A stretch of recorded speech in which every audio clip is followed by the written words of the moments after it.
Hi guys, hope you're doing okay. I thought I'd just do a very quick video and show you what I've added to my Kawasaki Z900RS and the reasons why. I know you don't believe me, but this is a keeper. This is honestly the bike of my dreams. And when I first started this channel, I think I said in the title something about looking for my forever bike, which is a bit ironic because I've been through about 30, but I'm not, I don't even think I found it. I know I found it. This is for me the ultimate, and I'll go through why in a minute. Before I do, I just want to I'm afraid it's a Rob story, and I think I've already told it, but I spoke to his daughter this morning, and she's still sorting out through Rob's stuff, and he's got so much stuff. As I said to you before, he never throws anything away, and he's kept stuff from decades ago. I'm the total opposite. I keep nothing, and but he kept everything. And she said to me this morning, do you know if Dad used to have a cat? And I said, I don't think so. And she said, oh, amongst his stuff, she said, I found 2 cat bowls in the shape of a cat's head, one of them. And the minute she said that, I remembered why he had 2 cat bowls, and I'm going to tell you this story again. I did tell it months ago, I think, but it's in my head now, so I've got to tell it to you guys. So Rob was selling his flat decades ago. He was single at the time, and he wasn't married, and he was selling his flat, and he was really disappointed with the estate agents that were selling his flat because he didn't feel that they were trying hard enough, and he thought in fact that they were lying and saying that there were viewings when there actually wasn't, because he had given them the keys, so they were letting themselves in, so he wasn't sure that actually anyone was coming around at all. So one day they called him and said, we've got a viewing today, and Rob was off. So Rob thought, right, I will hide somewhere in the flat.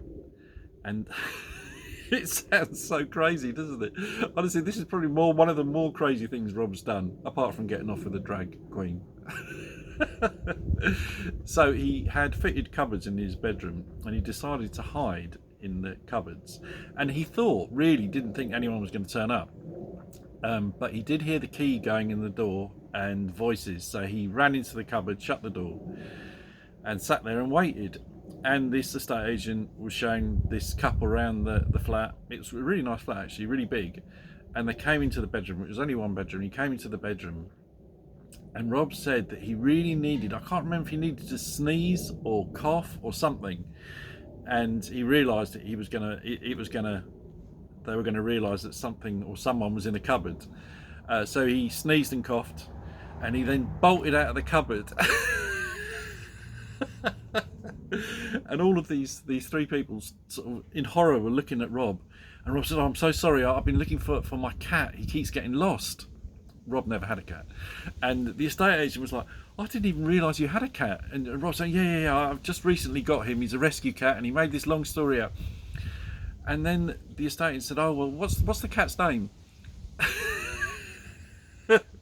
And kind of caught in a lie, and in the moment Rob couldn't think quick enough, and the first thing he thought of was the estate agent's company, which was Bairstow Eves.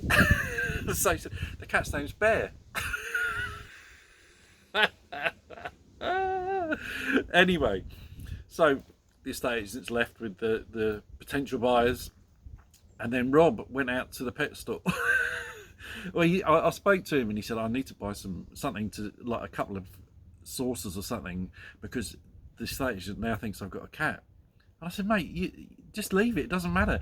And he said, no, he's going to think it's really weird. He's going to call the Animal Protection League, or whatever they're called, RSPCA, because there's no food left out for the non-existent cat. So he went and bought a couple of bowls and some cat food.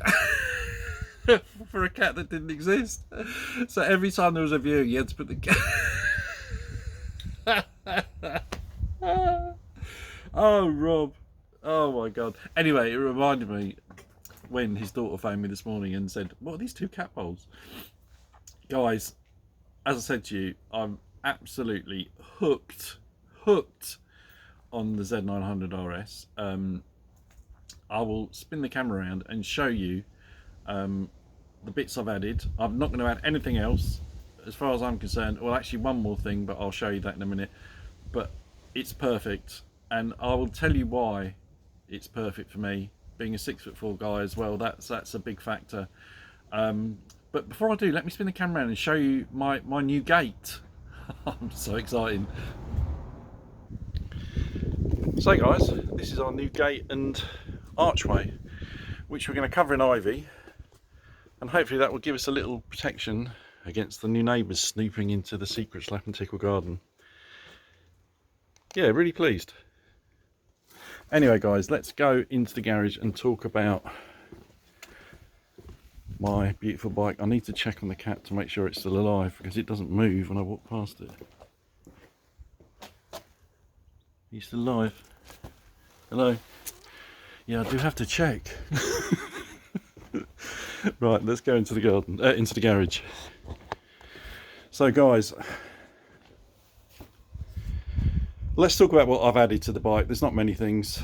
I've added obviously this little nose cone, which I love. I know it's Marmite, some people hate it.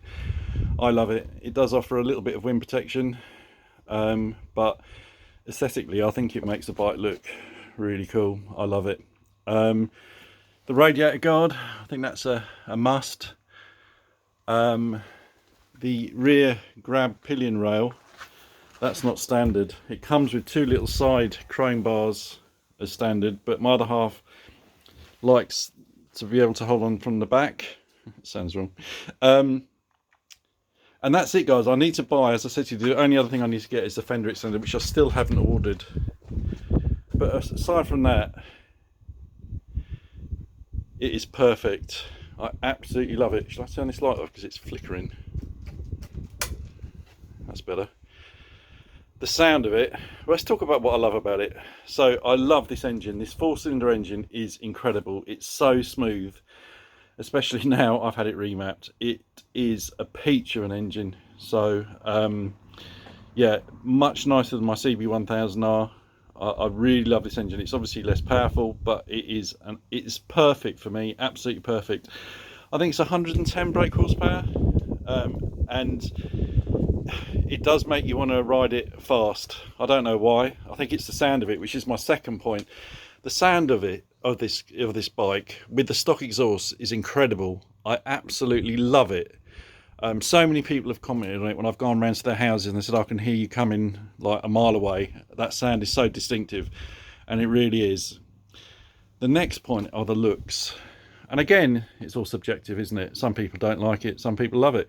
I love it, and I love it in this colour, in the yellow ball, and it is the yellow ball. It's on the logbook as the yellow ball.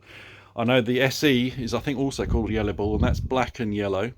But this is also called a yellow ball, and it's green and yellow, which was the original colour for the original back in the early 70s. As is the badges. I mean, that's the original badge, and the font on the Kawasaki is all uppercase, which was the original font. It's got the little ducktail at the back, which I think looks so good.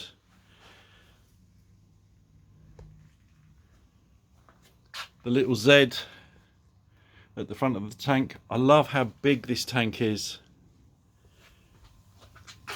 For me, being a 6'4" guy, there aren't many classic looking bikes or retro looking bikes that fit me perfectly. The T120, or I guess the T100 as well, I mean, that's pretty good. You can slide back on that seat because it's a bench seat, so you can get comfortable on that. But because this seat is higher than most other classic retro bikes, it's I think 835 high, and that makes the ergonomics perfect if you've got long legs. It really suits me down to the ground. Such a comfortable riding position. Absolutely love it. I might have said that. There's nothing else. I can't.